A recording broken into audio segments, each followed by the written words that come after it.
well documented that Black and LGBTQ candidates routinely are receiving less in terms of donations. Our people don't take us as seriously. People are disrespectful. People are patronizing. And I'm willing to actually talk openly about that because, again, I don't derive my sense of self from these things. Like I see myself as a clinician carrying out this work because I care that much about people. I don't know how I could get up every day if I did, in a context where everything about the political system is set up to exclude me and my communities, to keep me at the door, to remind me of my place.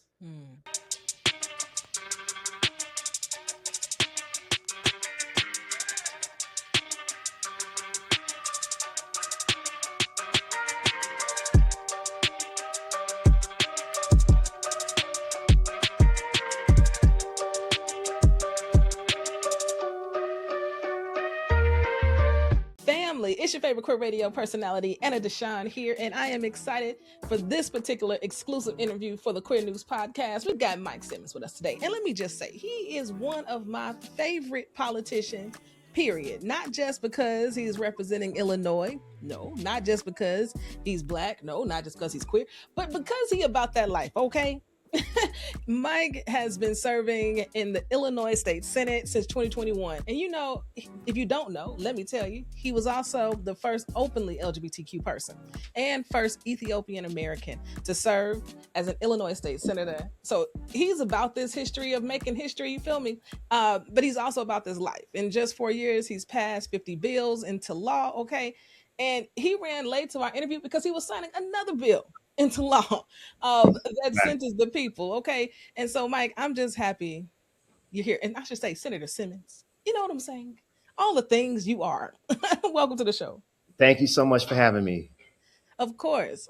I've known Senator Simmons for such a long time, it feels. And we got you on the show because you're looking to make another step in your political journey for running for U.S. Congress.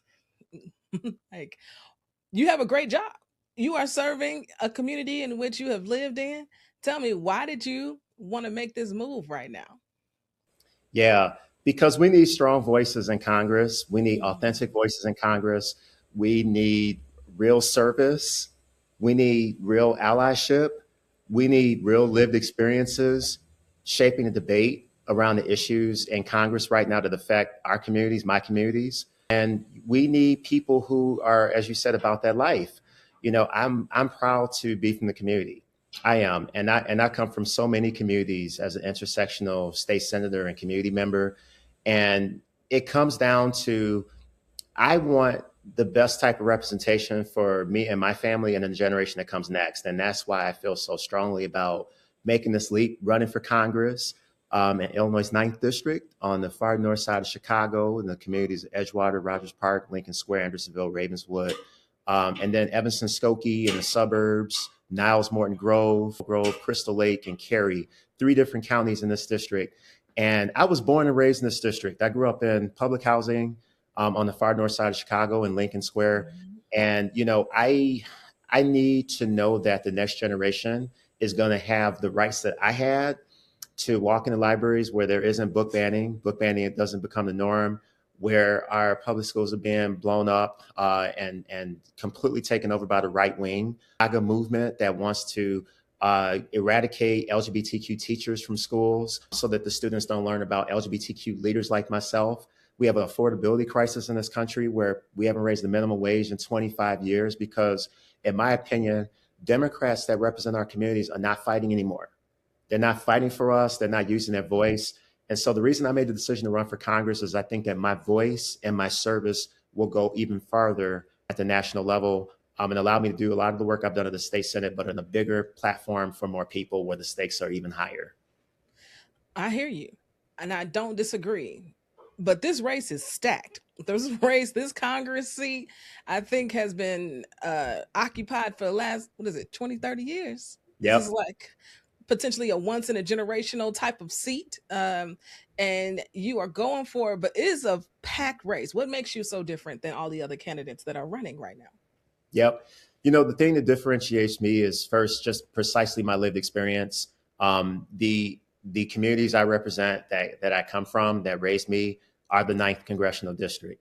I would stand to become, if I win this primary on March 17th, only the third Black and LGBTQ person to ever serve in the U.S. House of Representatives. We should have passed that milestone a long time ago. Proud to be literally a trailblazer still in 2025 for our communities. This comes down to who is going to be able to authentically represent the issues that are implicated in the affordability crisis when we talk about me growing up in public housing and the gusto and the vigor I bring to the debate around passing legislation that makes it easier for people to access housing. Our LGBTQ youth overrepresented amongst the homeless. Black communities in Illinois are the highest percentage of people who are homeless in our state. That's not to even consider people from all racial and ethnic backgrounds in the 9th District who are feeling double-digit rent increases, who can't buy their first home, can't afford to keep the heat going in the wintertime. I know what that feels like because that's the kind of systemic violence that I've had to navigate and survive my whole life. And I want somebody that understands these issues firsthand fighting for us, because the times are changing in our country and the fight is more vivid and more real and more relentless in terms of the war on working people, the war on the poor. No one talks about poor people in our country anymore. I'm talking about them every day in my campaign. And I want to know who else in this field. No one else in this field has experienced the kind of systemic violence me and my family have. I watched every woman in my family be routinely devalued by the healthcare system and by the labor markets, systems in our society that routinely underpay Black women, underappreciate Black women, co-opt their accomplishments and their stories, and underpays them. And I think that is a fight that I am uniquely equipped to wage. And I think also in this field, what differentiates me is I'm the only person that's willing to actually talk about how the Democratic Party is messing up. The Democratic Party is on life support right now. We lost the White House in 2024, Black woman, to Donald Trump 2.0. What is going on in our country right now? What is in the water that in the Democratic Party that is made up of operatives and consultants and people who've been in office for 30 and 40 years and haven't had a new idea in over a generation, and the constellation of people in our party that don't talk up on these issues, don't understand these issues because they've never had to survive them themselves, and who don't even understand, they don't even have the imagination to think about how we can pass big policy and big bills that actually makes it easier for people to get by and survive in this country and not struggle the way my family did. No one else in this field brings that kind of perspective and that record, the receipts that I have in the state Senate of talking up and pushing back on my own party, like I did in 2023, when some of my colleagues, Democrats in the Illinois Senate, didn't want to vote to make Illinois a sanctuary state for trans families. I introduced that legislation to make this a sanctuary state. And it shouldn't have taken me putting my colleagues on blast and basically making them uncomfortable to get a vote on that bill. We got it done. We are now a sanctuary state for trans families. But imagine if I wasn't even in the room. And this is what I mean when I talk about authentic representation and having lived experiences. It's just a whole different way that you come at these issues, a whole different swagger, it's a whole different vocabulary. And that's the kind of representation that this congressional district deserves. And that's frankly what we're going to need right now in Congress, given the just the war on our country that the Trump administration is executing every day. Absolutely. And right now, when I'm reporting on the news of the day, everything that's happening is us having to be on the defensive. They are waging a war of chaos very effectively, while also causing extreme harm to so many communities living at so many living at so many intersections in this moment. How do you be proactive? Like, how do you, as a politician in this moment, be creative? What does creative legislation look like? What does proactive legislation look like while still having defend, right, basic human rights that I thought we were way past this moment, but alas, here we are. How do you do that, Senator Simmons? Yes. What a fabulous question. So I talk all the time on the campaign trail about creative protest. And creative protest is what we need people representing us to engage in. And what that looks like is, I'll give you an example. And I first came to the Senate in 2021. I introduced legislation to create a child tax credit in Illinois. That's a working class tax cut for working moms and dads in our state. It took 3 years to get this bill moving. Part of what I did is I organized a bunch of single parents in my district because I have these people's councils that I put together where we write policy with the people because they're the ones that are closest to the pain and they have the best answers and not some expert sitting in some ivory tower downtown. And I was proud to, push forward and say, all right, we're going to bring in these single parents. We are going to ensure that they have a voice in this child tax credit legislation. We're going to bring them to the Capitol. We're going to flood the Capitol. And that's what we did. That's how I got down. We did op-eds and we approached this role the way an organizer would approach it, a real organizer. And we got a child tax credit passed in 2024. It's now law. And then we actually doubled it just a few months ago in 2025. And so that's how I throw down. That's not just going to the state Senate and voting the right way, voting the way, somebody pat me on the head and said, Democrats going to go yes yesterday and you're going to do that. That's not how I roll. That's not how I roll. And we know that to really move real legislation that really has a concrete and noticeable impact on regular people, that's how one must move. And that is the kind of creative protest that is going to be required. Whoever represents us in Congress from the 9th District, I would submit that I am the only person in this very crowded field who has the receipts of actually having done this work and actually having been effective and not just popping off all day on social media or talking in Democratic polar plate. It means nothing to regular people about what they have done or haven't done. Now tell me more about these people councils. What does this look like? How do you gather these people? Your staff must be amazing. Tell me more. Yes, I got the best state best staff any senator has ever assembled. I mean that because my staff, by the way, shout out to my staff. They understand the vision. We are mutually bought in this goal of empowering people and connecting them to their representatives in government. And it just means that we do the work. And, it's not easy to pull together. We got 9 people's legislative councils. They're made up. One of them is a single moms. One of them is for returning citizens.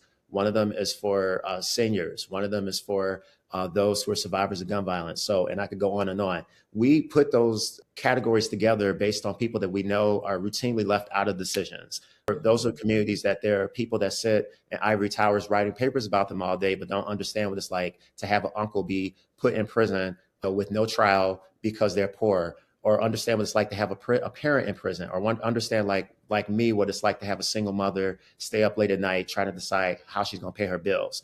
And my staff and we go out there, we find people at community events, block parties, things like that. And we have real conversations with people, allows us to build a relationship with the community. And then we call those folks and say, hey, we have this dope, legit People's Council's initiative that we're doing. We think you would be a great fit for it. And they always want to be down. And we convene them in our office and we talk about why we even need a child tax credit. We have moms talking about how they wish they could go to their kids' parent-teacher conferences, but their boss, they work in these kind of jobs where you get a schedule 24 hours before. And so they don't know when their schedules are going to allow them to spend time with their family, and all this other systemic stuff and policy violence that is becoming, it's just the status quo. It's the status quo. And so, we've been able to organize those councils over the last several years. I want to replicate this if I win this congressional seat. When I win this congressional seat, we're going to have people's councils at the national level. And imagine connecting public housing residents in Rogers Park with their congressional office, where they actually get to bring their voice into the discussion around housing in this country. Or imagine what it's like to get bus drivers on the purple and red line who can become a part of my people's councils to push for federal funding so that we can reinvest in our public transit the way we just did with the big bill signing we did this morning. That's how I throw down. And again, I think that's a differentiator in this field because no one has done that kind of work. And that should be the norm. It should absolutely be the norm. And it's intentionally, and I think politicians and politics as a whole makes it hard for people to understand on purpose. And I think the reason there has been such a wide gap in understanding is because the way that law is written, it isn't plain enough for the normal human being to actually understand what is going on and what it takes to actually pass a law. And so people become disengaged, and then they feel like it doesn't impact them, when in fact, whether you do politics or not, it does you every single day, every time you wake up. And so the fact that you are involving people in the writing of policy and engaging them, and meeting them where they're at really does. I mean, I think that is truly the work. And that's the work so many of us need to be doing, because when people feel like a law or a policy is going to impact them, they want something to say about it. Folks That's ain't right. short of an opinion, okay? They Mm, just don't know where to give it and who's going to listen and who right. cares enough, right? Ask my moms; they'll tell you. Yeah, they'll tell you every single time. Now, in today's environment, I mean, we're living in a hellscape that Trump and his cronies and friends have created. And so, in this environment, what does it mean to be a Black queer politician? What does it mean to represent queer folks in these legislative bodies in this moment? Woo! That question. Yeah. Um, that question. I'm gonna write a book about that. I promise you. I- I'm sure Um, you could write a whole like yeah, anthology series about this in yeah, the moment. I mean, it's just so much going on. I want to know how you're living with this, how you're approaching it, yeah. and what it looks You like. know, it's very isolating work. Mm, And I say this because this is not about me. I'm not running for Congress for myself because, as you said earlier, I've been effective where I'm at. I don't need the glamour. I don't need the special title or any of those other things. That's not where I derive my sense of self. I think it shows in how I mm, conduct myself, how I carry myself. And so, what I would say there is that, as a Black and queer person, and first of all, what does it even mean to be queer, right? Like, I am Black, I am gay, but queer is beyond that. It is about a whole different way of looking at the world and interacting with oneself and with one's neighbors and community members that is recognizable, I think is liberatory. And that's what I'm all about. mm, And that means that, my cousin told me last night I was having a little meet and greet in Edgewater. Cousin, by the way, is like, she went to Harvard Law School. Her dad is Ethiopian. Her mother's African American, just like me. She's same age. She moved to South Africa. She left. She got out of here, mm, and she came back to visit for Christmas with her little 3-year-old.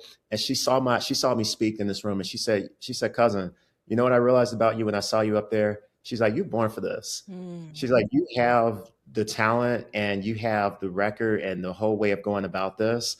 And frankly, like the scars, right? And like I talk about the underbelly of this work pretty frequently, yeah, but it means that in raising money for Congress, I can look at donors who literally give me one amount or one donation and they give my opponents twice that.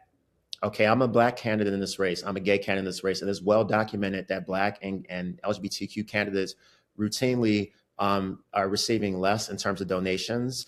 Our people don't take us as seriously.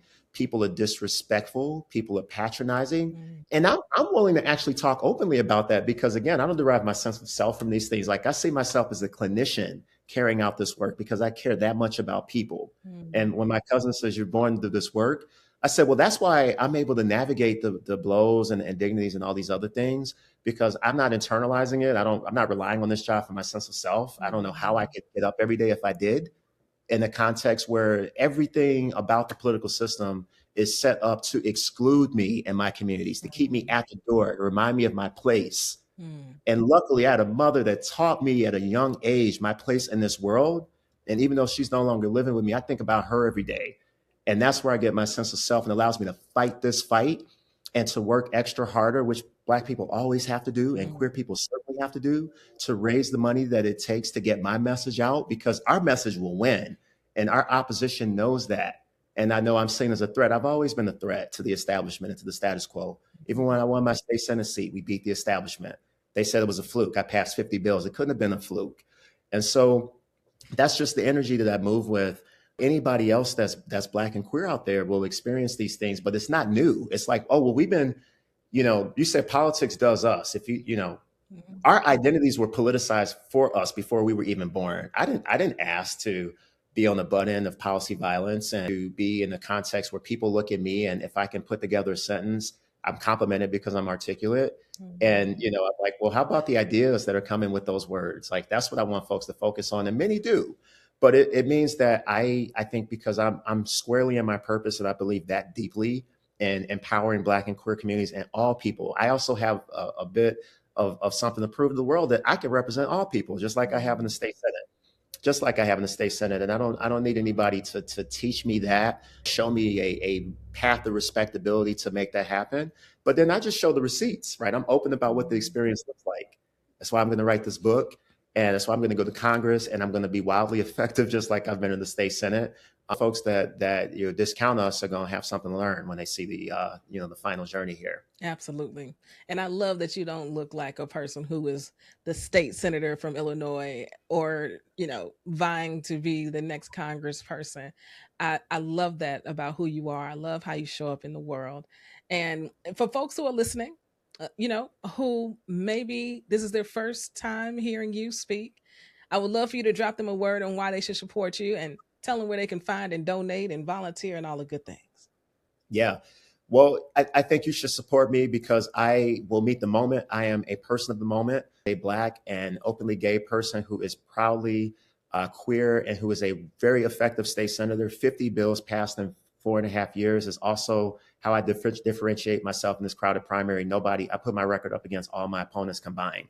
The way that folks can get down with me is go to MikeSimmons.org, MikeSimmons.org. MikeSimmons.org. Check out my website. I want you to be a volunteer with us. I want you to take ownership of this campaign if you believe what I'm saying and understand that this is bigger than just me as a candidate. This is going to be about our communities. This is going to be about who is going to fight for us in the next 5 or 10 years. People that read about us and talk about our struggles, or people who actually come from the struggle. I want somebody there who actually comes from the struggle. And I want your viewers to get down with this campaign, because I can't win without my community. Mm-hmm. I can't, because the system is set up to keep me at the door. But I don't let it stop me. I'm blazing the path. I'm willing to do that. I want to bring some folks with me. I want to also ask folks to go to my social media. I'm at Instagram at Senator Mike Simmons. I'm a very kinetic person, so that's where my best content is, just seeing me move about, interacting with people, talking about what's going on. And then I'm also on Blue Sky at Mike Simmons for Ill, Facebook, Mike Simmons for Congress. And we're also on TikTok. I'm on TikTok. Mike TikTok. Simmons. New on TikTok. It's taken up. We're spreading like wildfire on there.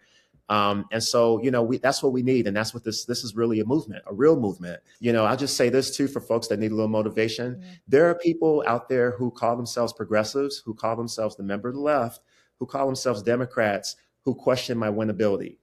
Mm-hmm. And the reason they question my winnability is because of money. There are 2 people in this race who have raised almost $2 million. Okay. And one of them is a social media influencer that raises all of her money online from all across the country, but just moved here. Okay. Mm-hmm. There's another person in this race who I don't come from wealth and privilege. I didn't grow up in a family where we had wealthy people over for dinner. I don't have rich donors that I can call who ship in tens of thousands of dollars into my campaign. I don't have those advantages. But what I do have is I have a strong and powerful message that is surging this campaign, surging my race.